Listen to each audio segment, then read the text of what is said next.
Our next speaker is Andrew Penfold. He's the CEO of the Australian Indigenous Education Foundation. Put your hands together, please.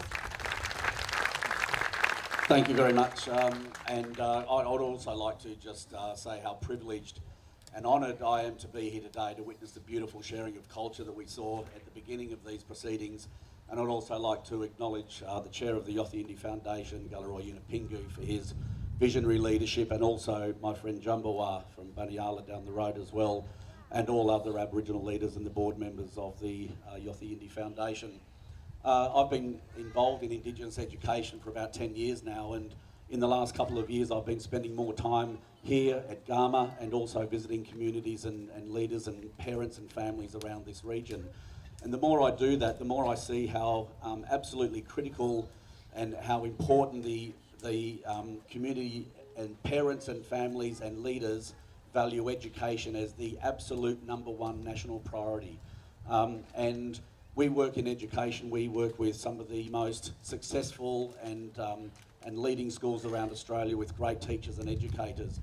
And we provide scholarships for Aboriginal and Torres Strait Islander children from all around Australia to enrol at some of the most successful and leading schools in the country. And if there is anything we can do in order to facilitate some two-way learning between the schools in the south and the local communities and children from this region, we're absolutely committed and ready to do that.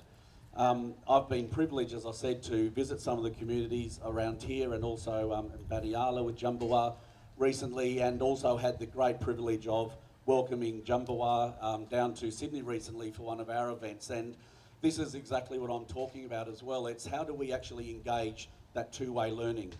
Often people think that when Aboriginal children come to a boarding school in Sydney or Melbourne or Perth or Brisbane, that these schools are providing something great to them. But what is often overlooked is that the children who come from these communities to those great schools are giving far more to those schools than they can ever receive from those schools. And in sharing their culture and their values and their heritage, and enabling Ballanda children, white children, to learn about their culture as well. So the more we can facilitate some of that two-way learning and engagement, then the richer our country will be for all of us.